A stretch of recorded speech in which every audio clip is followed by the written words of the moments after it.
बिल्कुल इंसाफ मिलेगा। अभी सत्ता पक्ष जो है कुर्सी खेलने में लगी है।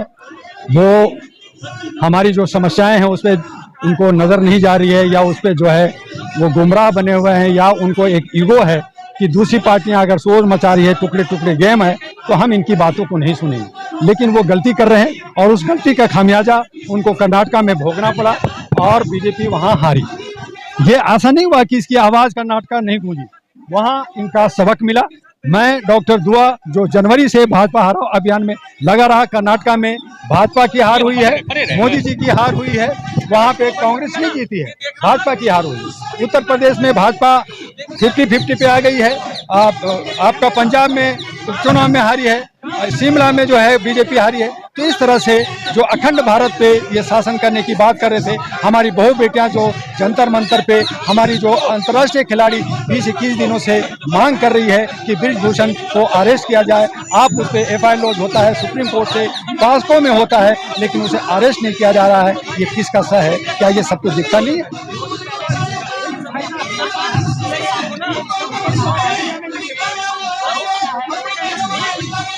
जब आरोप बेबुनियाद है तो क्या सुप्रीम कोर्ट बेवकूफ है जो FIR लॉन्च करवाया?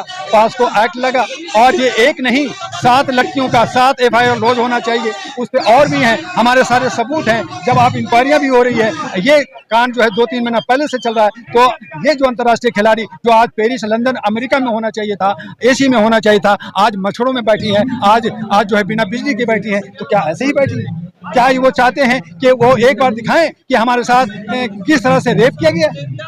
तो इस तरह की जांच में पहले पास्को में उनको अरेस्ट होना चाहिए था, खत्म हुआ। और उस हालत में ब्रिजभूषण को अरेस्ट होना चाहिए, जेल जाना चाहिए। जेल वो चाहते हैं तो ये आंदोलन खत्म होगा और तभी बहु बेटियों का सम्मान मिलेगा। मीडिया में आपने देखा होगा, ये बहुत सारा जो है गूगल पे या सोशल मीडिया पे चलते हुए कि वो प्रूफ कैसे करेंगे कि उनके साथ शोषण हुआ है। ये सब गोदी मीडिया और स्ट्रीम मीडिया ने प्रोपेगेंडा बना रखा है। आज हमारी सोशल मीडिया नहीं होती तो इतना जागरूक नहीं होता। आज जो है देश का प्रधानमंत्री, जो भारत के सभी नागरिक का प्रधानमंत्री होता है, वो केरला फाइल स्टोरी और जय बजरंग बली का नारा चुनाव में लगाया जाता है, जबकि हमने कहा कि देश के प्रधानमंत्री और जो जिम्मेदार पोस्ट पे हैं उनको चुनाव नहीं करना चाहिए, क्योंकि वो पैसा जनता का पैसा खर्च होता है, टैक्स का पैसा। आप वहाँ पे आपने महिलाओं की बात क्यों नहीं की? आप रोजगार की बात क्यों नहीं की? आप वहाँ पे करप्शन जो बीजेपी के लीडर लोग कर रहे थे, जो आपके साथ मिनिस्टर लोग हार गए, उसकी बात आपने क्यों नहीं की? नहीं किया। वहाँ पे किया लिंगायत का, वहाँ पे किया मुसलमानों के आरक्षण खत्म करेंगे, वहाँ पे किया जय बजरंग बली का नारा लगाया। आप बजरंग दल और बाकी आप आतंकवाद खत्म करना चाहते हो, और दूसरी जो असामाजिक तत्व की जो संस्थाएं हैं उन्हें बंद करने की बात नहीं करते हो, उस पर नारा लगाते हो। तो इस तरह की दो धारी बातें, ये जुमलाबाजी, इस तरह का हेकड़ी नहीं दिखाना चाहिए। आज 65 सीट मिला, मेरा जो अनुमान था कि वो 5 सीटों पे सिमट जाते, लेकिन 65 सीट मिला है कुछ गलतियों की वजह से। वहां जनता की जीत हुई है, जनता एक तरफा जो है बीजेपी को हराई। केरला चुनाव की बात आपने कर लिया, लेकिन जरा उत्तर प्रदेश की तरफ भी आप देखिए, जहां पर निकाय चुनाव में 16 में से 16 नहीं 17 में से 17 बीजेपी के नगर वो बने, मेयर बन गए, मैं मानता हूँ, लेकिन 511 इतनी सीटें पे थी, उसमें 50% सांसद मेंबर जो बीजेपी का नहीं है, 50% है। तो शर्म की बात है। जहाँ पे आप बुलडोजर की बात कर रहे हो, जहाँ पे आप जो है योगी की बात कर रहे हो, तो वहाँ पे आप कम क्यों आए? पूरा आते ना, 100% आते ना। आप पंजाब में क्यों नहीं आए? आप जो है शिमला में क्यों नहीं आए? तो ये आगाज है, अभी सारे रंग, अभी जो है ये ट्रेलर है, अभी मेन पिक्चर अभी बाकी है मेरे दोस्त। आपका साउथ इंडिया खत्म हो गया, नॉर्थ इंडिया में भी आप सिर्फ गुजरात, मध्य प्रदेश और यूपी में हो। मध्य प्रदेश आपके हाथ से जाएगा और उत्तर प्रदेश में भी आपकी कुछ अच्छे नहीं आएंगे। छत्तीसगढ़ में कांग्रेस की सरकार है, अरुणाचल में कांग्रेस की सरकार है मेरे भाई, राजस्थान में कांग्रेस की सरकार है। अगर आपने थोड़ा बहुत ले भी आते हो तो अखंड भारत की बात कर रहे हो, पूरे भारत में मैं राज करूँ। पूरा इस आंदोलन का असर था, मैं उस पर काम किया जाकर के, पूरा गले मोहल्ले में घूमा। अगर वहाँ पे कोई दूसरा विकल्प भी होता जो 224 कैंडिडेट खड़ा करता, आप में से कोई होता, तो वो बेशक वो जीतता, कांग्रेस नहीं जीतती। क्योंकि वहाँ विकल्प कांग्रेस और बीजेपी और कांग्रेस था। कांग्रेस बीजेपी को हराना था, इसलिए कांग्रेस जीत।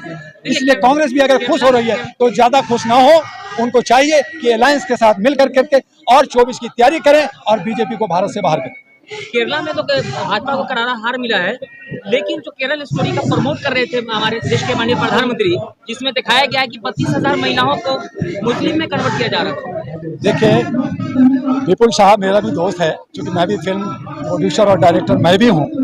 मैं आपको उसका प्रूफ भी दिखा सकता हूँ। तो उनसे मेरी कर्नाटक में जब मैं था तभी मेरी बात हुई थी फ़ोन पे, और उन्होंने मैंने कहा कि भैया आपने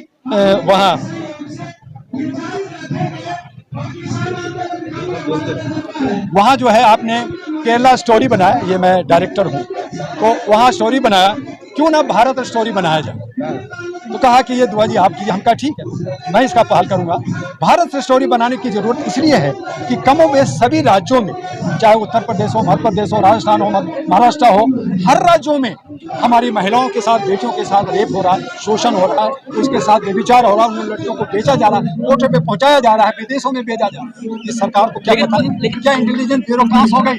सरकार की जो कानून है कहाँ गया? उनके इंटेलिजेंस ब्यूरो का काम है वहाँ पे। आप केरला की सिर्फ बात कर लो, केरला में इंटेलिजेंस ब्यूरो कहाँ थी? लेकिन अगर ऐसा हुआ तो इंटेलिजेंस ब्यूरो का भारत स्टोरी बनाते हैं, जिसमें अगर ऐसी कोई स्टोरी दिखाते हैं जिससे भाजपा की छवि धूमिल होगी, तो जिस तरह से जो बीबीसी डॉक्यूमेंट्री को बैन कर दिया गया था, देखिए हमारा ये भारत फाइल या भारत जो है स्टोरी बनाने का मकसद होना चाहिए कि हमारी बहू बेटियों के साथ, हमारे बेरोजगार नौजवानों के साथ क्या हो रहा है, जुल्म क्या हो रहा है, किस तरह से हमारे इंटेलिजेंस ब्यूरो जो है निकम्मी है, किस तरह से जो हमारे जो है पार्षद, हमारे जो न्यायपालिका, हमारी जो कार्यपालिका है वो विधायिका का गुलाम बना हुआ है, और ये गुलामी कर करके डर करके सहम करके मीडिया को गोदी मीडिया बना करके आप राज करना चाहते हो। और आपका तो मैं पूरा भारत का मैं शहंशाह हूँ, तो ये नहीं चलेगा। ये लोकतंत्र है, यहाँ हमारा जमहूरियत है, हमारा ये जो है सेकुलर कंट्री है, और हम तमाम लोगों को, चाहे वो हिंदू, मुस्लिम, सिख, ईसाई कोई भी हो,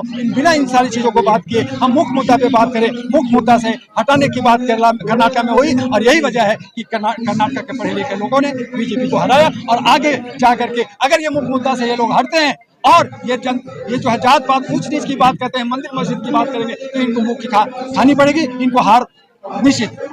जिस तरह से अभी कर्नाटक में देखा गया है कि जय बजरंगबली का जो नारा दिया गया था, आखिर जनता, वहाँ की जनता क्या सोच करके उनको हरा दी, क्या लगता है आपको? जनता को रोटी चाहिए मेरे भाई, मकान चाहिए, रोजगार चाहिए, शिक्षा चाहिए, स्वास्थ्य चाहिए। वहाँ पे करप्शन, भ्रष्टाचार, बीजेपी के लीडर 7 मंत्री जेल में, उनमें जो है करोड़ों का गमन का केस है, और उन चीजों को ना कह करके कि मेरे सारे लोग अच्छे हैं, और अंत में चुनाव में कहते हैं, हमारे होम मिनिस्टर अमित शाह जी कहते हैं कि अगर बीजेपी नहीं हारेगा तो कर्नाटक में खून खराबा होगा, बहुत दंगे होंगे। तो ये कहने का क्या मतलब है? आप जबरदस्ती, आप जो है ये बंदूक के नोक पे आप जितना चाहते, तो जनता समझती है, पढ़ती है। उन्होंने जवाब दिया, जनता की जीत है कर्नाटक, न कि कांग्रेस की, और वहाँ मोदी की हार है।